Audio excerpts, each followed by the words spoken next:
Day 2 of the 2010 NAIA Women's Basketball Tournament is in the books. I am Jackson Sun Sports Editor Brandon Shields. He is college writer Matt Vines, and we're here at Oman Arena after everybody's gone. We're about to head out too here in a few minutes, but before we go, we thought we'd recap the day's events. And first of all, we had the two local teams playing, Freed-Hardeman and Bethel, and both local teams advanced on to the second round. Freed-Hardeman had to battle some odds there late to make it through. Right, you know, Freed-Hardeman, when you think of Freed-Hardeman, you think about the two post players, Janet Cross and Mary Beth Beeler. Mary Beth Beeler fouled out, only played 17 minutes of the game. Janet Cross was battling with some blood sugar issues from her diabetes.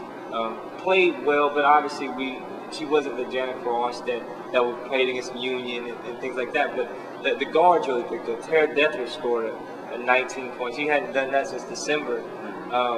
Hannah Parsley only had 3 points. So if you look at the FHU's top 3 scorers, I think they combined for 18 points, and it was Natalie Shumpert. She's been the freshman point guard. Has been good all year, and Maria Bagwell came up with some huge rebounds and knocked down some free throws. So you take FHU's 3 leading scorers out of the game, and the other players stepped it up and beat Lubbock Christian tonight to advance. And just the way that they had to hit their free throws there late, you know, especially with the freshmen, Shumpert and Bagwell, you know, you always wonder if they get into that type of situation, you know, when they're going home, you better hit your free throws or you're going home.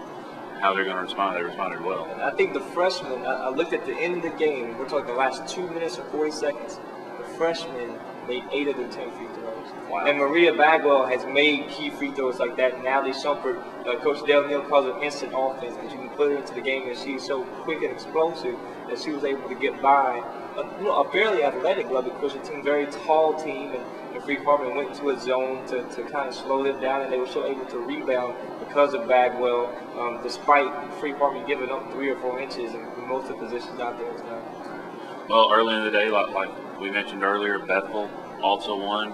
Historic win because it's the first time they've ever won an NAIA tournament game. Their second trip here last year, they faded at the end of the game in the first round. But that win just, you know, it was a struggle. Both teams shot horribly. But like you said earlier this afternoon, they made it when they needed to. Right, and I think probably the best thing for Coach Nelson and this Bethel team, they don't have to hear about Oklahoma City anymore. Of course, that was the last year's game where they blew a 13-point lead in the second half, and Oklahoma City came back and won last season. This season, you know, it felt at times that Bethel might let this one slip away. They didn't have the big lead. I think probably the biggest lead was really about 3 or 4 points, maybe 5 at one point, but it was very tight throughout the whole game.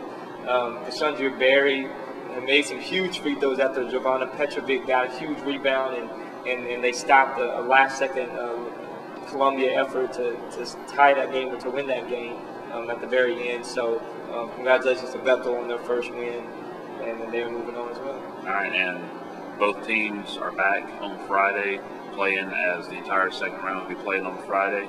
But before we get to that, other games, there were 6 other games that were played, and today it was, I don't know if it was necessarily better games, but they were definitely tighter games and closer finishes there toward the end.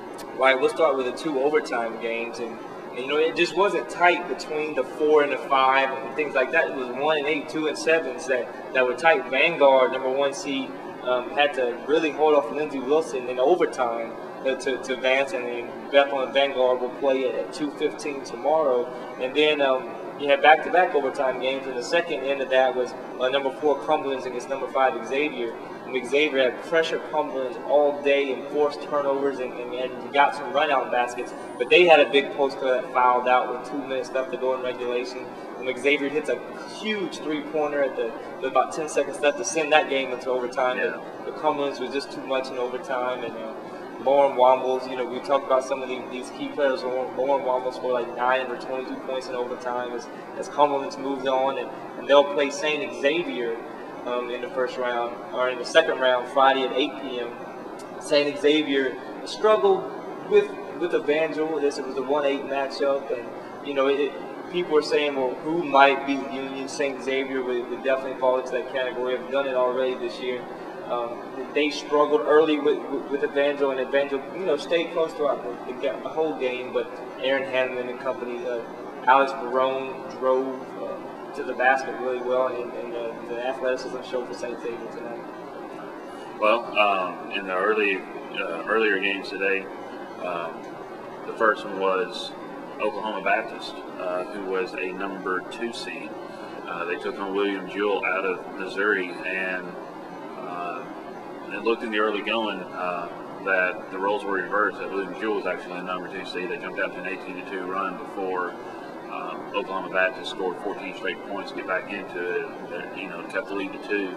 And then they just sort of hung around there for the rest of the first half and into the second half. And finally, about 10 minutes ago, they took the lead, and they held it, except letting William Jewell tie it one time. But once they tied it, it's like a light just clicked, and they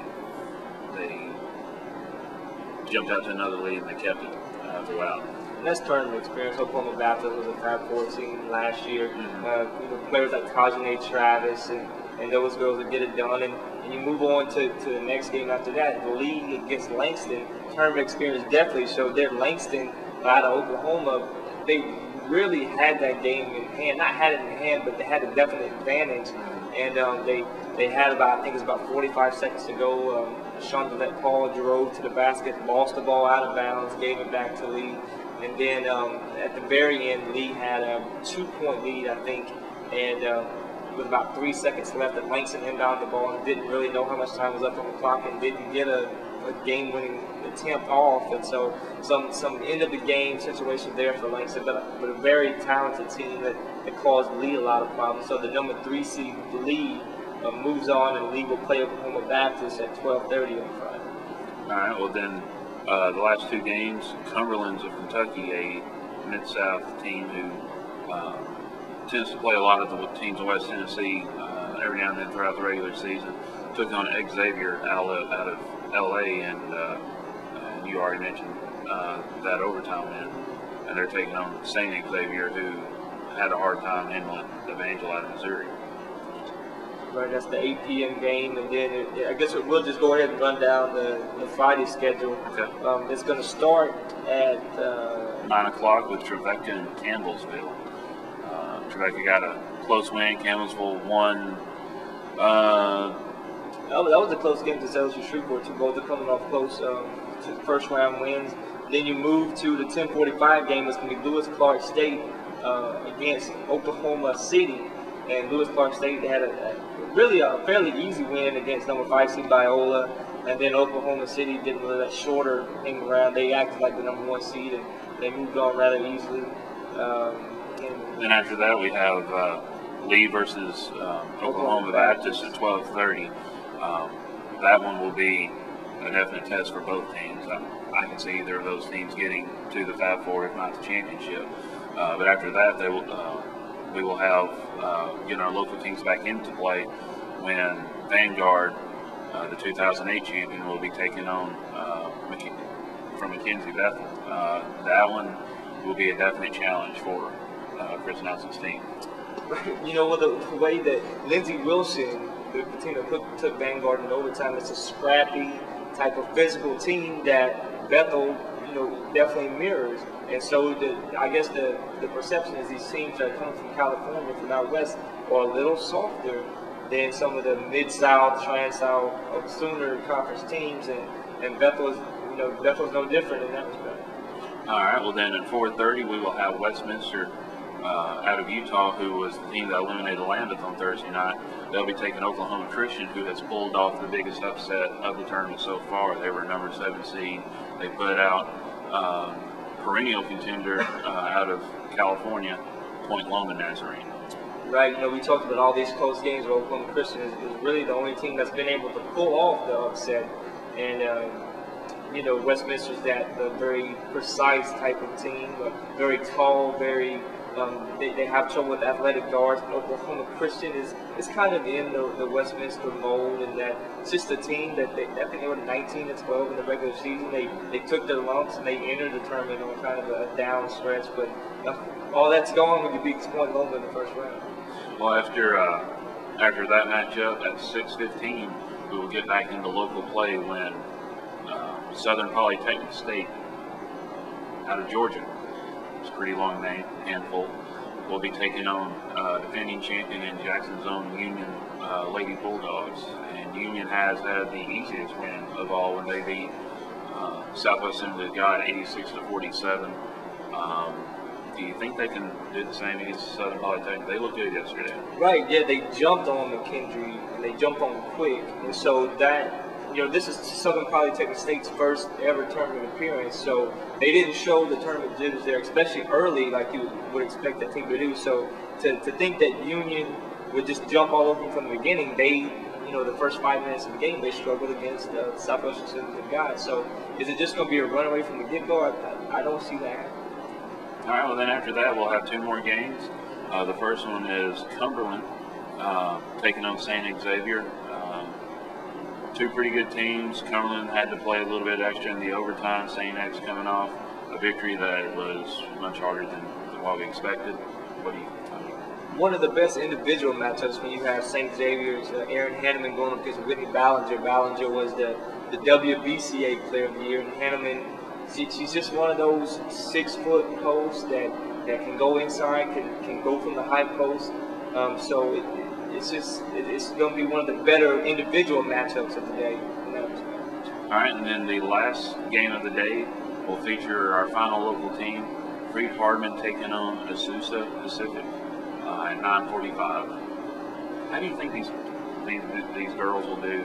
Playing. A lot of people tend to go to bed about 9:45, 10 o'clock. They'll just be getting out on the court, getting ready to play. You think they'll be able to handle it? Well, I talked to the Azusa Pacific coach, T.J. Hardeman, and he said that tonight's 9:45 tip was the 5th consecutive 9:45 start he's had since they've been in the tournament. So as West Coast teams, that's 7:45 over there. So that's about when they would normally tip off. Maybe the teams would tip off here at 6, so maybe it's a little bit later. But Freed-Hardeman is probably the one that you would have to. Will that put them at a disadvantage? I don't necessarily think so, just because Freed-Hardeman, they only have 7 players, so you just want to play them as quick as possible and just get them out of the way, really. If you're going to win, you're going to advance and go on. But, they didn't seem to, the late start for Freed-Hardeman tonight didn't seem to really affect them. Okay. All right, well, that's the complete schedule for Friday. This will be the last day where there will be 8 games after this. We'll have a quarterfinal Saturday with 4 games, and then they'll have the day off, the teams that advance, and they'll have the semifinals on Monday and the championship on Tuesday. So if you want to have a lot of basketball to see in one day, you got one more day for it. So good luck to the 3 teams we got left. And also in an added note, Union men fell. They won, right? No, they got beat. They lost in the final seconds at Kansas City. So they'll probably be coming home by the end of the weekend. Appreciate you watching. Hope you're enjoying the games. Hope you're enjoying the coverage at JacksonSun.com and in our print edition. And check back for another video tomorrow from JacksonSun.com.